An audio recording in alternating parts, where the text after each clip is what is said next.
New York, अक्टूबर 1929। एक hotel manager एक guest से पूछता है, सर आपको ऊपर फ्लोर पे कमरा सोने के लिए चाहिए या कूदने के लिए? ये कोई मजाक नहीं था, ये उस दौर की दरिद्री हकीकत थी जब दुनिया का सबसे अमीर लोग एक ही रात में सड़क पर आ गए थे। लेकिन इस तबाही से ठीक पहले सब कुछ बिल्कुल परफेक्ट लग रहा था। 1920 का वो दौर जिसे द रोरिंग ट्वेंटीज कहा जाता है। हर तरफ पैसा बरस रहा था, नए नए आविष्कार हो रहे थे और लोगों को लग रहा था कि गरीबी हमेशा के लिए खत्म हो चुकी है। लेकिन क्या आप जानते हैं, या आपने कभी सोचा है कि एक हंसता खेलता देश अचानक मौत की कगार पर कैसे पहुंच गया? पहली लॉन्ग वीडियो में हम वक्त के पीछे जाएंगे, उस काले पन्ने को पलटेंगे जिसे दुनिया द ग्रेट डिप्रेशन के नाम से जानती है। चलिए शुरू करते हैं। Chapter 1, the illusion of wealth. 1920 में अमेरिका में एक नया नशा चढ़ा था, स्टॉक मार्केट का। पहली बार आम आदमी ने महसूस किया कि मेहनत करने की जरूरत नहीं है, बस मार्केट में पैसा डालो और अमीर बन जाओ। लोग कर्ज लेकर अपने घर गिरवी रखवा कर शेयर्स खरीद रहे थे। मार्केट ऐसे ऊपर जा रहा था जैसे कभी नीचे आएगा ही नहीं। लेकिन चमक धमक के पीछे एक ऐसी खोखली बुनियाद तैयार हो रही थी जो पूरी दुनिया को निगलने वाली थी।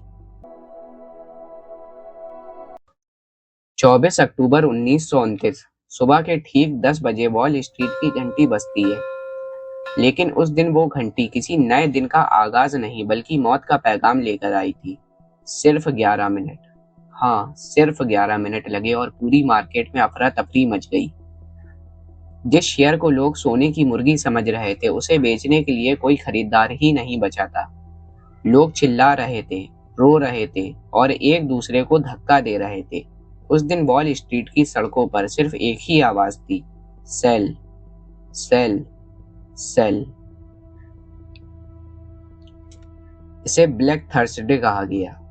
लेकिन तबाही अभी शुरू हुई थी। अगले कुछ दिनों में अमेरिका ने अपनी $30 बिलियन की वेल्थ खो दी। ये इतना बड़ा पैसा था कि उस वक्त के हिसाब से पूरी वर्ल्ड वॉर 1 का खर्चा इससे कम था। इंसानी इतिहास में कभी भी इतना कम वक्त में इतनी ज्यादा दौलत राख नहीं हुई थी। लेकिन सबसे बड़ा झटका पैसों का नहीं, भरोसे का था। कल तक जो लोग महलों में रहते थे वो आज सड़कों पर एक वक्त की रोटी के लिए लाइन में खड़े थे। बैंक्स के दरवाजे बंद हो चुके थे और उन दरवाजों के बाहर खड़े लोग अपनी ही मेहनत की कमाई के लिए गिर गिर रहे थे। म्यूजिक बंद हो चुका था और सब शुरू होने वाला था। ऐसा सन्नाटा जिसे दुनिया को अगले 10 सालों तक रोने पर मजबूर कर दिया। पैसा आता है और चला जाता है, लेकिन जब उम्मीद चली जाए तो इंसान क्या करता है? वॉल स्ट्रीट के उस क्रैश ने सिर्फ बैंक अकाउंट खाली नहीं किए थे, उसने लोगों की जीने की वजह छीन ली थी। मार्केट क्रैश होने के अगले ही दिन से न्यूयॉर्क की सड़कों पर एक ऐसी लहर दौड़ी जिसने दुनिया को कांपने पर मजबूर कर दिया। इसे इतिहास में द सुसाइड वेव कहते हैं। अफवाह फैल गई थी कि लोग इतने परेशान हैं कि बिल्डिंग की खिड़कियों से कूद रहे हैं। हालात ये थी कि न्यूयॉर्क के होटल्स में जब कोई नया गेस्ट रूम बुक करने जाता तो रिसेप्शनिस्ट उससे ये नहीं पूछते थे कि सर आप कितनी देर रुकेंगे, बल्कि वो पूछते थे, सर क्या आपको सोने के लिए कमरा चाहिए या कूदने के लिए? लेकिन क्या ये सिर्फ अफवाह थी? नहीं, रियल स्टोरी इससे कई ज्यादा दर्दनाक है।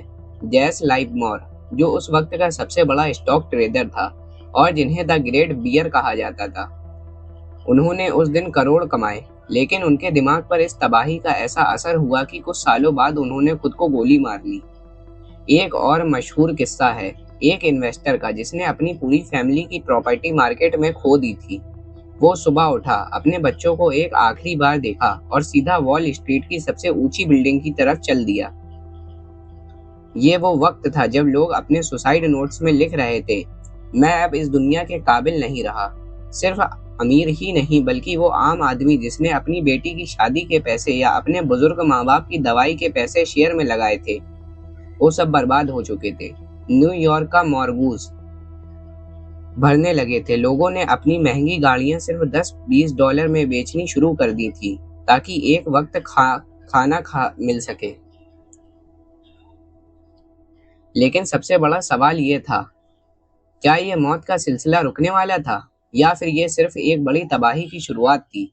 दौलत का नशा उतार चुका था और अब सामने खड़ी थी भूख और मौत। इतिहास के बारे में एक बात कही जाती है, ये खुद को दोहराता है। जो लोग 1929 में बर्बाद हुए, उन्हें लगता था कि वो स्पेशल हैं, उन्हें लगता था कि मार्केट कभी नीचे नहीं गिरेगी। लेकिन क्या हम आज वही गलती फिर से नहीं कर रहे? 1929 में लोग कर्ज लेकर शेयर खरीद रहे थे। आज 2026 में हम कर्ज लेकर आईफोन, महंगी गाड़ियां और एक ऐसी लाइफस्टाइल खरीद रहे हैं जो हम अफोर्ड नहीं कर सकते। तब स्टॉक मार्केट का बबल था, आज आर्टिफिशियल इंटेलिजेंस, क्रिप्टो और अनचेक्ड डेब्ट का बबल है। फर्क सिर्फ इतना है कि तब लोगों के पास इंफॉर्मेशन देर से पहुंचती थी और आज हम हर रोज रील और वीडियोस में गेट रिच क्विक के सपने देख रहे हैं। ग्रेट डिप्रेशन ने हमें एक सबक सिखाया था कि जब सब लोग एक दिशा में भाग रहे होंगे तो समझ लेना कि खाई बहुत करीब है। 1929 के बाद अमेरिका को वापस खड़ा होने में 10 साल लग गए और एक पूरी जनरेशन ने अपनी जवानी सिर्फ एक वक्त की रोटी की तलाश में गुजार दी।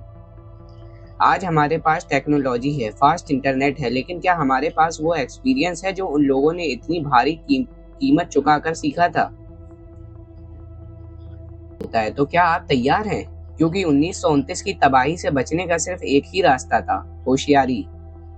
उन लोगों ने तब नहीं सीखा था, लेकिन आप आज सीख सकते हैं। हिस्ट्री को सिर्फ एक कहानी की तरह मत देखिए, इसे एक वार्निंग की तरह लीजिए। उम्मीद है हिस्ट्री वर्ल्ड की ये पहली लंबी वीडियो आपको पसंद आई होगी। अगर आप चाहते हैं कि हम ऐसी ही डीप रिसर्च और अनोखी कहानियां आप तक लाते रहें, तो इस चैनल को सब्सक्राइब करके हमारी इस छोटी सी कम्युनिटी का हिस्सा बनिए। अगला वीडियो किस टॉपिक पर चाहिए कमेंट में जरूर बताना, क्योंकि हर पुरानी कहानी के पीछे एक नया राज छुपा होता है।